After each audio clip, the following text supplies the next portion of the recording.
একজন উস্তাদ যদি চায় যে একজন উস্তাদের জন্য কি কি গুণাবলীর দরকার, সেই গুণাবলীটা সে মাওলানা ইসহাক ফরিদ রহমতুল্লাহর কাছে পাইত। একজন সাধারণ মুসল্লি তার কি গুণাবলী থাকা দরকার, সে যদি ইচ্ছা করতো যে আমি চাই, সেও মাওলানা ইসহাক ফরিদের মধ্যে সেই গুণটা সে পাইত। এটা ছোট্ট একটা উদাহরণ। যখন এখানে আসলেন তখন আমাদের নজরুল ভাই সব আছিল সাপ্পা সাপ্পা, একবার সবাই টাইওয়ালা ছিল। নজরুল ভাই তার রাজিয়া জুব্বা গায়ে দেয়, সব টাইওয়ালা। এই আমাদের মোবারক সব সহকারে এরা সব হুজুরের সান্নিধ্যে। আমি একটা জিনিস, হুজুর তখন কোনো পিসাবের খেলাফত প্রাপ্ত নয়, উনি তো আমাদের হযরত রহমতুল্লাহ আলী খেলাফত পাচ্ছিলেন, খেলাফত প্রাপ্ত নন, কিন্তু ওনার সান্নিধ্যে আইসা এই লোকগুলা জুব্বাওয়ালাও হইলো, এই লোকগুলা দাড়িওয়ালা হইলো, এই লোকগুলা নামাজি হইল। আর একটা জিনিস বলা লাগে, না বললে বকিলি হয়। উনি একদিন অফিসের মধ্যে পরিবার পরিকল্পনা গ্রহণ করা সম্পর্কে কথা বলছিলেন। তখন আমাদের এই কমিটির মুরব্বীরা সবাই ছিল। আমাদের নজরুল ভাইয়ের ছেলের তার শেষ সন্তানের হয়েছে তখন 12 বছর বয়স তার। নজরুল ভাই চিন্তা করলো হুজুর কইছে এটা না জায়েজ, তো উনি এটা পরিহার করলেন। আল্লাহ পাক 12 বছর পরে ওনার এই ছোট ছেলের জন্ম হইল। নজরুল ভাই ইসহাক ফরিদ রহমতুল্লাহ আলাইহির কথার মধ্যে আল্লাহ পাক এরকম জাদু দিছেন যে একজন পাবলিকের জীবনের পথ পরিবর্তন হয়ে গেছে গা। সেই পরিবার পরিকল্পনা ব্যবহার করা বাদ দিছে এবং আল্লাহ পাক তাকে সন্তান দিচ্ছে। এবং এক পর্যায়ে একদিন ওনারা কয়েকজন, শামসু ভাই রহমতুল্লাহ আলাইহি আল্লাহ জান্নাত নসিব করুক, ওনারা বললেন যে হুজুর আপনি মুরিদ করেন না কেন? আসল পরে আমি তো সবসময় অফিসে কাজ করতে হুজুরের কাছে বেশি থাকা হতো, কাজ আপনি মুরিদ করেন না কেন? তো হুজুর হাসা দিলেন, হাসা বলতেছেন মুরিদ তো হওয়া বা করা তো বড় কাবিলিয়তের বিষয় না, দিন পাওয়া, দিনদার হওয়া, আপনাদের দিনই খোরাক পাওয়া, এটা হলো সবচেয়ে বড় কথা। তো আমি দেখতে পাইছি যে আমার কর্মজীবন, আমার ঢাকায় কোনো ওস্তাদ ছিল না। কাসিম সাহেব মুরব্বী দেওয়ান যাওয়ার উদ্দেশ্যে মালিবাগ আসা, এই সূত্রে চৌধুরীপাড়া মাসা আসা। তখন চৌধুরীপাড়া মার্শা কোনো বিল্ডিং ছিল না, মসজিদের দোতলার মধ্যে মার্শা ছিল, হেদায়েতুন জমাত করত। তো আল্লাহ পাক এই ক্ষুদ্র ক্ষুদ্র করে এই প্রতিষ্ঠানকে আল্লাহ পাক এই পর্যায়ে নিছে। তো এই কর্মজীবনের মধ্যে আইসা আমি ইসহাক ফরিদ রহমতুল্লাহ আলাইহিকে যেটা দেখছি যে আমি আমার কর্মজীবনের মূল যে একজন উস্তাদের জন্য কি গুণ থাকা দরকার, তার আচরণটা ছাত্রের সাথে কেমন হওয়া দরকার, একজন উস্তাদ পরস্পরের কেমন সম্পর্ক থাকা দরকার, এটা আমি আল্লামা ইসহাক ফরিদ রহমতুল্লাহকে দেখে দেখে শিখছি। বলতে কি আমি দেখে দেখে শিখছি, কারণ আমার কোনো উস্তাদ পাশে ছিল না যে কোনো একটা হাদিসা আসলে ওনার স্বর্ণাপন্ন হলো। তো আমি ইসহাক ফরিদ রহমতুল্লাহ আলাইহিকে দেখে দেখে এগুলা শিখছি। এবং আমি আলহামদুলিল্লাহ আমার জীবনের মধ্যে আমি সবসময় স্মরণ করি এবং কোথাও আলোচনা আসলে ইসহাক ফরিদের নাম আমি উল্লেখ করতে হয়, কারণ এই যে কাজটা আমি করতেছি এটা তো ইসহাক ফরিদ থেকে আমি শিখছি, পাইছি।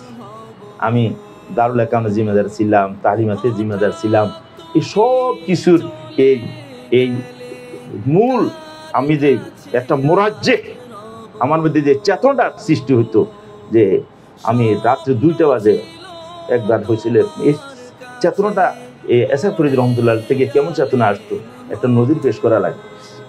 একদিন রাত্রে 2টা বাজে আমাদের কাফিয়া জমাতের ছাত্র আর হেদায়েতুন জমাতের ছাত্রের মধ্যে খানার সময় একটা গন্ডগোল হয়েছে। তো ওই দিন বাবরচি ছিল না, হেদায়েতুন জমাতের ছাত্র খানা দিছে, আত্মা দিয়ে বাড়ি দিছে, কাফিয়া জমাতের এক ছাত্র মাথা ফাটিয়ে গেছে, তাকে আমলে তারা ছাত্র মাথা ফাটিয়ে গেছে। এখন এটা হুজুর এত দফা দফা করছে, তখন তো এত ডিবি দেখা হতো না। তো আমি সবাই শুয়েছে, এই দোনো জমাত থাকতো মসজিদ 4টা, রাত্রে 2টা বাজে এরা পরিকল্পিতভাবে দোনো গ্রুপে মারামারি করবো। আমি তখন একামাত জিম্মেদার। তো একটা ছেলে টন আমি লাভ দিয়েছি, আমার প্রতি শুধু 4টার মধ্যে মারামারি লাগতেছে।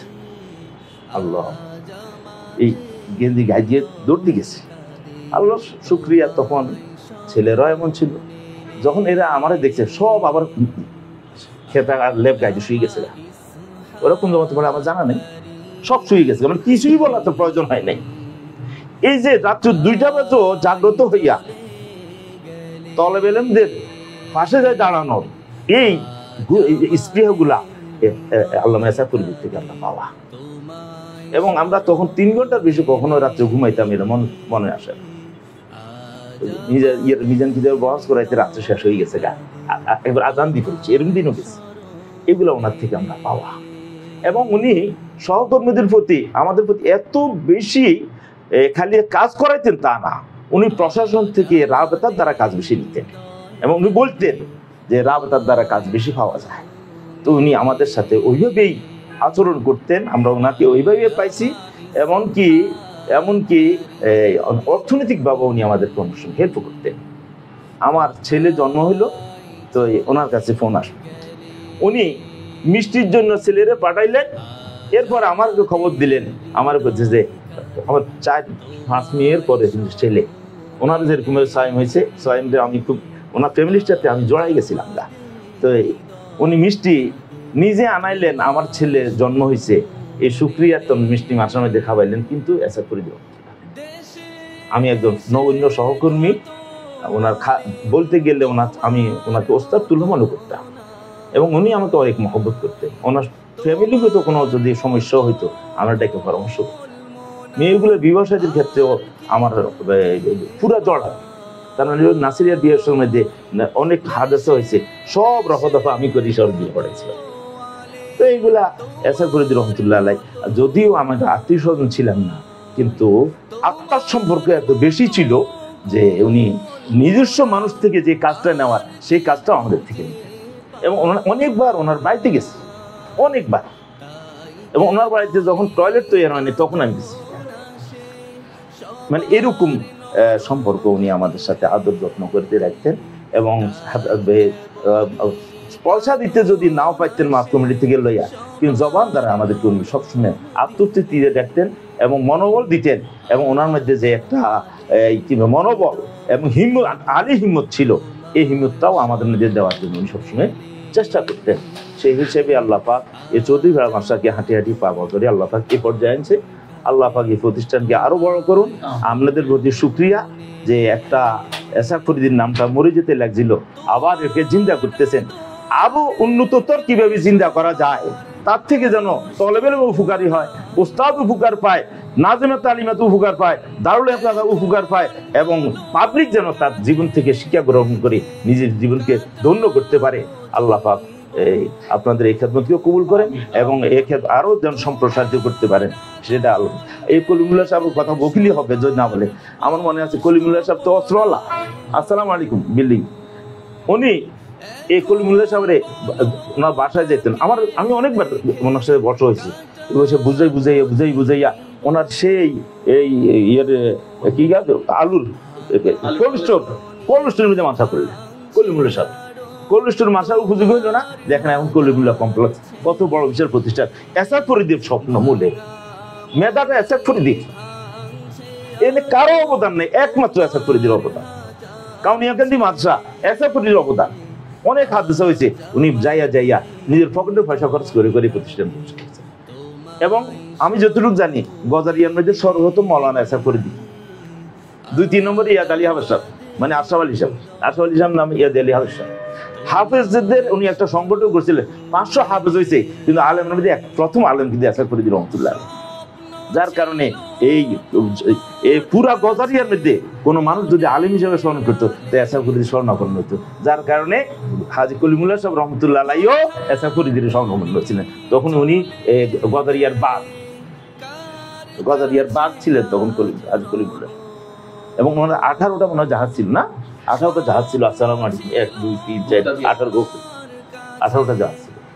এই বড় বড় ফিলের গুলা ওনার কলজরে বসে থাকতো। শুধু কিসের কারণে? একটা জিনিস ছিল ওনার মধ্যে ফেরাসত, যে ওনার কোনো কাজের মধ্যে খোদ গর্জি ছিল না, এখলাস ছিল।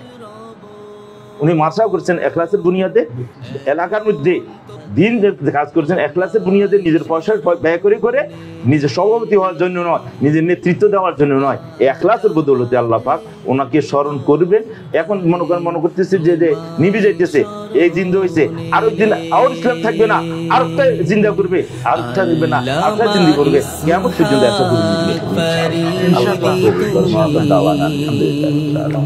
কোথায় চলে গেলে।